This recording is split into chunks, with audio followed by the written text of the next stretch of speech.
അല്ല, നീ ബുക്ക് വായിക്കാനാ ബുക്കിനോട് സങ്കടം പറയണ? നീ എന്തിരുന്ന് പുറപുറത്തോണ്ടിരിക്കണത്? അമ്മ, ഇന്നൊരു വല്ലാത്ത സങ്കടം വന്ന ദിവസമായിരുന്നു അമ്മ. ആലോചിക്കുന്നോറും എനിക്ക് സങ്കടം വരെയാണ്. അതെന്തോന്ന് വിഷമ? കോളേജിൽ ആർട്സ് ഡേക്കുള്ള സെലക്ഷന് വേണ്ടിയിട്ട് കുട്ടികളെയൊക്കെ എടുത്തു. അപ്പൊ ഡാൻസ് കളിക്കാൻ എനിക്ക് കൊച്ചിലെ ഇഷ്ടമാണെന്ന് അമ്മയ്ക്ക് അറിയാലോ. ഞാനും ഒരു ഡാൻസിന് വേണ്ടിയിട്ട് എണീറ്റു. അപ്പൊ അവിടുത്തെ ടീച്ചർ പറഞ്ഞ് കാണാൻ ഭംഗിയുള്ള കുട്ടികളൊക്കെ നിന്നാ മതി എന്ന് പറഞ്ഞ് എന്നെ ഒഴിവാക്കി. എനിക്കെന്തോ വല്ലാതെ സങ്കടം വന്നമ്മ. നമ്മളോട് മാത്രം എല്ലാവരും ഇങ്ങനെ പെരുമാറുന്ന എന്തുകൊണ്ട്? നമ്മൾ മനുഷ്യരല്ലേ? ഓ, അതിലൊന്നും വലിയ കാര്യമില്ല പെണ്ണെ. നിന്നെ എന്തായാലും ഞാൻ ആ നാട്ടുകാരെ വീടുകൾ തോറും ഞാൻ കയറിറങ്ങി എച്ചിപ്പാത്രം കഴിയും ഞാൻ നിന്നെ ഈ കോളേജ് വരെ എത്തിച്ചില്ലേ. നീ നന്നായിട്ട് പഠിക്കും, പഠിച്ച നല്ല ഒരു ജോലി വരും. നന്നായിട്ട് പഠിച്ച് എന്തെങ്കിലും ഒരു ജോലി കിട്ടിയാൽ നമുക്ക് ആരും പേടിക്കാതെ ജീവിക്കാമല്ലോ. തന്നെമ്മ, ഞാൻ പഠിക്കും. എനിക്ക് ഒരാഗ്രഹം കൂടിയുണ്ട്. ഞാൻ ജേർണലിസത്തിനല്ല ഇപ്പൊ പഠിക്കണത്. എനിക്ക് എന്തായാലും ഏതെങ്കിലും ഒരു ന്യൂസ് ചാനലില് വാർത്ത വായിക്കണമെന്ന് ആഗ്രഹമുണ്ട്. ഇപ്പോഴേ ഞാൻ ശ്രമിക്കുന്നുണ്ട്. നമ്മളെ സന്തോഷ് സാറില്ലേ മലയാളം പഠിപ്പിക്കണ, അദ്ദേഹം പറഞ്ഞായിരുന്നു നീ നന്നായിട്ട് വായിക്കുന്നുണ്ടല്ലോ, നിനക്കതിന് പറ്റുമെന്ന്. അപ്പൊ എന്തായാലും ഒന്ന് ട്രൈ ചെയ്ത് നോക്കാൻ പറഞ്ഞിട്ടുണ്ട്. എന്തായാലും എനിക്ക് ട്രൈ ചെയ്ത് നോക്കണം. ഏതെങ്കിലും ഒരു ന്യൂസിൽ എനിക്ക് വാർത്ത വായിക്കാൻ അവസരം കിട്ടിയ എനിക്ക് വളരെ സന്തോഷമായേനെ. എന്റെ പൊന്നോട് പഠിക്കും.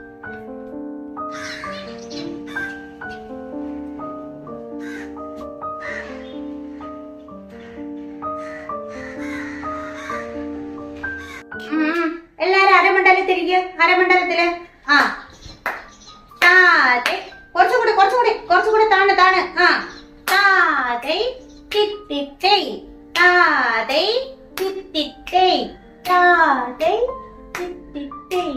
ആരത് കാരണം? അടകളൊക്കെ ഒന്നും കൂടെ നോക്കൂ.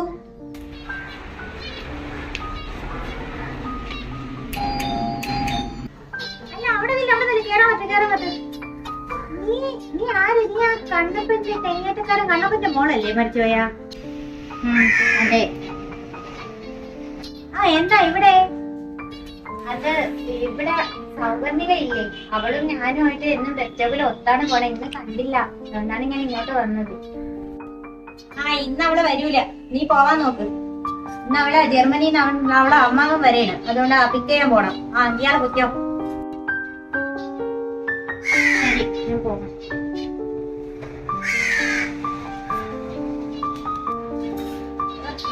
എടാ കൂടെ അങ്ങനെ പറഞ്ഞോളും.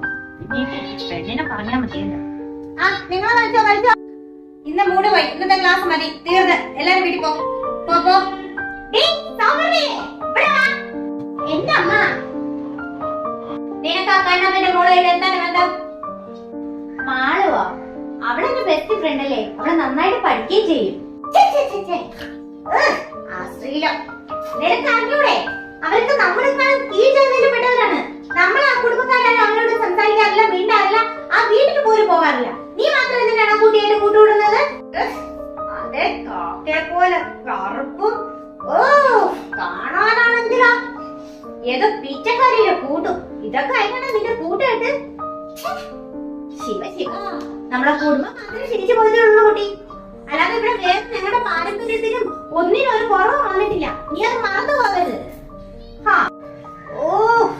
ഈ അമ്മ ഇത് ഏത് നൂറ്റാണ്ടിലാ ജീവിക്കുന്നത്? അതൊക്കെ പണ്ടാണ് ഈ തൊടലും തീണ്ടലും ഒക്കെ ഉള്ളത്. ഇപ്പൊ അങ്ങനെയൊന്നുമില്ല അമ്മ. എല്ലാ മനുഷ്യരും ഒരേപോലെ തന്നെയാണ്. എല്ലാവരും മനുഷ്യരാണ്. നമ്മളും അവരും ഒക്കെ മനുഷ്യരാണ്. അധികം പ്രസംഗം ഇങ്ങനെ പോകണമെങ്കിൽ അമ്മാവനോട് പറഞ്ഞ് ഞാൻ നിന്റെ കോളേജിൽ നിന്ന് മാറ്റും. അതാണ് ഏറ്റവും നല്ലത്. ഈ കോളേജിലേ പോവൂ, ഈ കോളേജിലെ പഠിക്കൂ. നിങ്ങൾ എന്തോ വെച്ചാൽ ചെയ്തോമാ. ആദ്യക പ്രസംഗി എന്ത് ചെയ്യണമെന്ന് എനിക്കറിയാം. കുടുംബത്തിനെ പറയിപ്പിക്കാൻ വേണ്ടി ഓരോന്ന് ഇറങ്ങിയിട്ടുണ്ട്. ഇതെന്റെ വയറ്റ് തന്നല്ല കുരുത്തത്. ഹലോ, ഇവിടെ ആരുമില്ലേ? മാളു, ഇവിടെ ആരുമില്ലേ? അല്ല, ഇത് ആരും മേലെടുത്ത കുട്ടിയോ? ഇന്ന് കോളേജ് അവധിയല്ലേ മോളെ, പിന്നെന്താ വന്നത്? ഞാൻ അവളെ കാണാനായിട്ട് വന്നതാണ്. ഇന്ന് അവളെ പിറന്നാളാണെന്നൊക്കെ എനിക്കറിയാം കേട്ടോ. അവളെ എന്നോട് പറഞ്ഞില്ല. ഞാൻ ഡേറ്റ് ഓഫ് ബർത്ത് നോക്കിയപ്പോ എനിക്ക് മനസ്സിലായി ഇന്നാണെന്ന്. ഇന്ന് അവളെ പിറന്നാളാണ് മോളെ. പാവങ്ങൾക്ക് എന്തിനു പിറന്നാള് ഓണം. നമ്മക്ക് അങ്ങനെയൊന്നും ഇല്ല മക്കളെ. അവള് ഇവിടെ ഉണ്ട്, ഞാൻ വിളിക്കാം. മോളെ മാളു, നീ വാ, നിന്നെക്കാണ് ആരാണ് വന്നിരിക്കണെന്ന് നോക്ക്. ഞാനേ മോക്ക് കുടിക്കാൻ പായസം ഉണ്ടാക്കിയിട്ടുണ്ട്. ഒന്നുമില്ലെങ്കിൽ പാവത്ത് നിങ്ങൾക്ക് ഒത്തിരി പൂര മധുരമൊക്കെ കൊടുക്കണമല്ലോ. അതുകൊണ്ട് കുറച്ച് പായസം ഉണ്ടാക്കി മോക്ക് എടുക്കാം.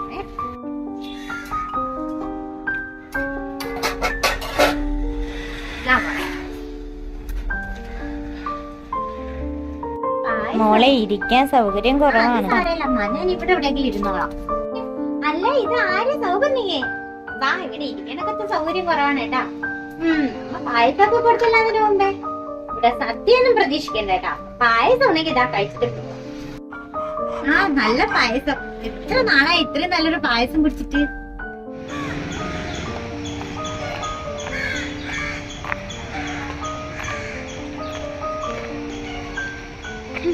അവൾ ഇവിടേക്കാണ് വന്നത്. അമ്മ വന്നു.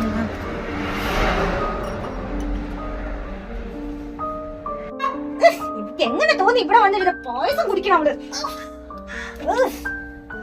നിന്റെ ഒരു പായസം മോണി ഇങ്ങോട്ട്. വൃത്തിയില്ലാത്ത കൂട്ടങ്ങളെടുത്ത് വന്നേക്കുന്ന അവള്. ഇറങ്ങി വാടി മൂദേവി. ഞാൻ പോണടി, നാളെ കാണാം.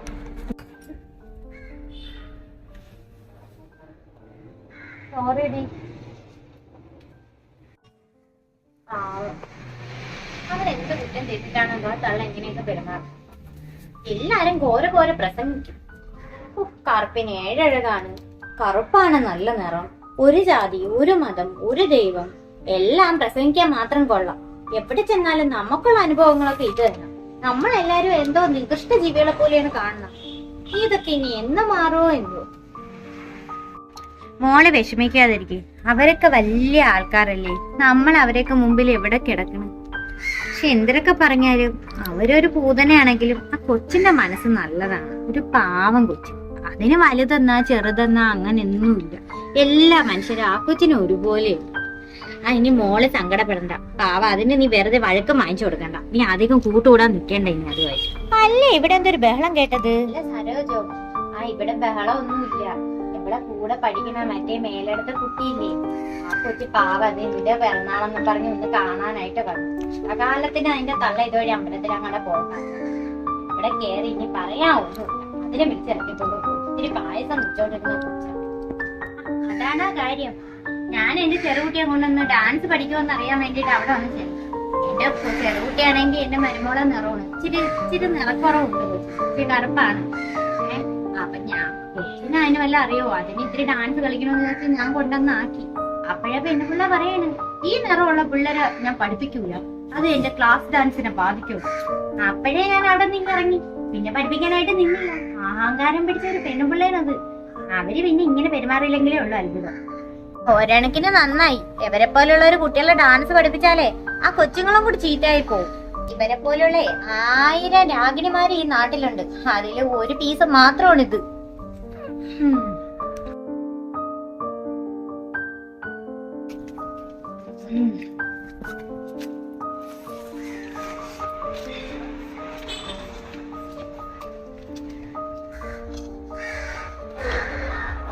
നീ വന്നാ? ഇന്നെങ്കിലും പോയ കാര്യമല്ല നടന്ന വെച്ചേ. ഇന്ന് ഒരുങ്ങിക്കെട്ടി പോയത് വെറുതെ. ചാനലുകാർക്കേ നിറം ഇച്ചിരി ഉള്ളവർക്കേ പറ്റോളന്ന്. എന്നാലേ ന്യൂസ് വായിക്കുമ്പോഴേ ആൾക്കാരെ ശ്രദ്ധ പിടിച്ചു പറ്റാൻ പറ്റോളന്ന്. അതുകൊണ്ട് അവിടെ നിന്നും എന്നതാ പറഞ്ഞു വിട്ട്. എന്തായാലും ഞാൻ ആ ആഗ്രഹം അങ്ങ് മാറ്റിവെച്ചു. നമ്മളെ സമൂഹം ഒന്നും മാറാൻ പോണില്ലമ്മ. എല്ലാവർക്കും കറുത്തതിനോട് ഒരു വല്ലാത്തൊരു അറപ്പാണ്. അതിന് ജന്മത്ത് മാറുമെന്ന് എനിക്ക് തോന്നുന്നുണ്ട്. പോട്ടെ, സാരമില്ല. നിനക്കുള്ളത് ദൈവം കൊണ്ടുതരും. നീ സമാധാനപ്പെട്ട് ഇവിടെ കയറി ഇരുന്നാണ് ചോറ് വിളമ്പി തിന്നു. ഞാൻ പാത്രം ഒന്ന് കഴിയട്ടെ. എല്ലാം ശരിയാവും. അന്നേ സൂര്യൻ പടിഞ്ഞാറോട്ട് ഒന്നും കൂടി ഉദിക്കും. പിന്നെ അമ്മ ഒരു കാര്യം, നമ്മളെ സൗപർണികര അമ്മയില്ലേ, അവർക്ക് എന്താ കരള് പ്രശ്നമായിട്ട് ഹോസ്പിറ്റലിലാണെന്ന്. എന്നിട്ട് ആരെങ്കിലും വന്നാ മക്കളെ കരള് മാറ്റി വെക്കാനായിട്ട്? എന്നിട്ട് ആരും ഇതുവരെയ്ക്കും വന്നിട്ടില്ല. അവരുടെ അമ്മാവനങ്ങാണ്ടൊക്കെ ആയിട്ട് ബ്ലഡ് ഗ്രൂപ്പ് ഒക്കെ കറക്റ്റ് ആണ്. പക്ഷെ അയാൾക്ക് പേടിയെന്നാണ് പറയണത്. ഇത് ക്രിട്ടിക്കലായിട്ട് കിടക്കണമ്മ. അതേമ്മ, ആ റെയർ ബ്ലഡ് ഗ്രൂപ്പാണ് അവരത്, ബി നെഗറ്റീവ്. അതുകൊണ്ട് തന്നെ ആളെ കിട്ടാൻ ഭയങ്കര പാടാണ്. മോളെ, അമ്മയുടെ ബ്ലഡ് ഗ്രൂപ്പ് ബി നെഗറ്റീവ് ആണ്. അന്ന് മറ്റേ ഷുഗർ നോക്കാൻ പോയപ്പോഴേ കൂട്ടത്തിൽ ഞാൻ ഗ്രൂപ്പും കൂടി നോക്കിയായിരുന്നു. സിസ്റ്റർ പറഞ്ഞിട്ടേ എന്തെങ്കിലും റെയർ ആയിട്ടുള്ള ഗ്രൂപ്പ് എന്നാണ് അവരൊക്കെ പറയുന്നത്. ഇതിന് റെയർ എന്തൊക്കെയാ പറയുന്നതായിട്ട്. അപ്പൊ അങ്ങനെയുള്ളവര് നോക്കി വെക്കണമെന്ന് പറഞ്ഞു. ഇതിന്റെ നെഗറ്റീവ് ഗ്രൂപ്പാണ് ഈ പറഞ്ഞെടുത്ത് വെച്ചാൽ അവരെ അതല്ലേ അമ്മ കൊടുക്കാൻ മാത്രമേ ഒരു ജീവനല്ലേ. രക്ഷിക്കാൻ പറ്റുമെങ്കിൽ രക്ഷിച്ചിട്ട് അവരെ കൊണ്ട് പറ്റണ. അവർക്കും ഒരു മോളല്ലേ. നീ ഒന്ന് നോക്ക്. അമ്മ ഇത് എന്തറിഞ്ഞിട്ടാണ് പറയണ? ഒന്നാമതേ നമ്മളെന്ന് കാണുന്നതേ അവർക്ക് എന്തോ ഒരു ചതുർത്ഥി പോലെയാണ്. അതിന്റെ ഇടയ്ക്കാണ് ഇനി അമ്മ കരൾ കൊടുക്കാൻ പോണത്. വെറുതെ എന്തിനാണ് അമ്മ? അതിന്റെ ആവശ്യമൊന്നുമില്ല. അവർക്ക് വേറെ ആരെങ്കിലും ഒക്കെ കൊടുക്കാൻ ഒരുപാട് കൂടിയ ജാതിക്കാരുണ്ടാവും. മോളെ, നീ അങ്ങനെയൊന്നും പറയരുത്. ഈ പ്രപഞ്ചത്തിൽ ഒരു ജീവൻ നമുക്ക് കൊടുക്കാൻ പറ്റിയാലുണ്ടല്ലോ അതിന്റെ പുണ്യം വേറെ. അമ്മയ്ക്ക് കിട്ടിയ ഏറ്റവും നല്ലൊരു അവസരമുണ്ട്. ഒരു മനുഷ്യന് ഒരു നന്മ ചെയ്യണമെന്ന് പറഞ്ഞാൽ അത് നമുക്ക് എപ്പോഴും പറ്റണമെന്നില്ല. അമ്മയ്ക്ക് പൂർണ്ണ സമ്മതവും കരള് കൊടുക്കാൻ ആ ജീവൻ രക്ഷപ്പെട്ടു. ഞാൻ ഇനി ഒന്നും പറയണില്ല അമ്മ. അമ്മ തയ്യാറാണെങ്കിൽ എനിക്ക് സന്തോഷമേ ഉള്ളൂ. ഞാൻ എന്തായാലും അവളെ വിളിച്ച് പറയാം. എന്റെ അമ്മയുടെ മനസ്സ് എത്ര നല്ലതാണ്. പുറം ഭാഗം കറുപ്പാണെങ്കിലും എന്റെ അമ്മയുടെ ഉള്ള് നല്ല വെള്ള കളറാണ്.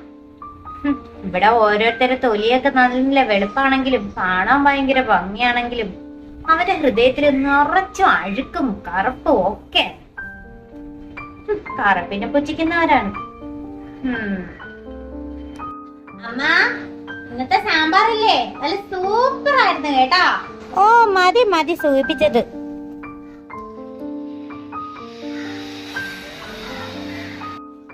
അമ്മ ഇപ്പൊ എങ്ങനെയുണ്ട്? ആശ്വാസം. ആ ആശുപത്രിയിൽ നിന്ന് വീട്ടിൽ വന്നപ്പോഴാണ് ജീവം. അമ്മയ്ക്ക് കുടിക്കാൻ വെള്ളം എടുത്തു. അമ്മ വെള്ളം.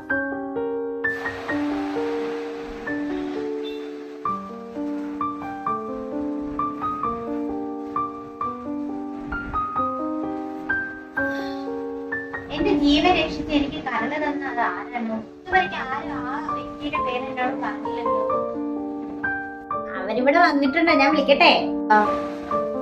ആ, ഇവിടെ വന്നിട്ടുണ്ടോ? എനിക്ക് വിളിക്ക, എനിക്ക് ഇവിടെ കാണണം. അമ്മേ, കേറി ഇങ്ങോട്ട് വന്നട്ടെ. ഓ, ദാ വരണ മോളെ.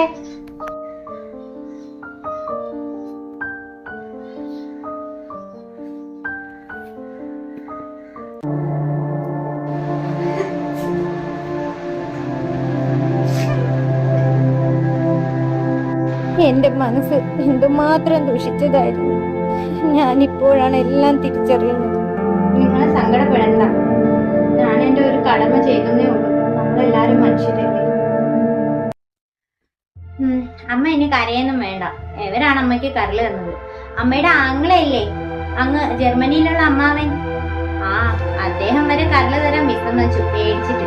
പക്ഷെ ഇവര് ഞാൻ വിളിച്ചതുമല്ല, ആരോ പറഞ്ഞിറങ്ങി വന്നതാണ്. എന്നിട്ട് അവര് തയ്യാറായി. എന്തോ ഭാഗ്യം കൊണ്ട് അമ്മയുടെയും ഈ അമ്മയുടെയും ബ്ലഡ് ഗ്രൂപ്പ് ഒരുപോലെ ആയതുകൊണ്ട് നമുക്ക് ഈ ഓപ്പറേഷൻ പെട്ടെന്ന് ചെയ്യാൻ പറ്റും. അമ്മേ, ഈ ജാതിയും മതവും എല്ലാം വിവരമില്ലാത്ത പണ്ട് ഏതോ മനുഷ്യരുണ്ടാക്കി വെച്ചതാണ്. എല്ലാ മനുഷ്യരുടെ ശരീരത്തിലും ചോരയുടെ നിറം ചുവപ്പ് തന്നെയാണ്. അതാ അമ്മ അറിയാതെ പോയി, അത്രേ ഉള്ളൂ.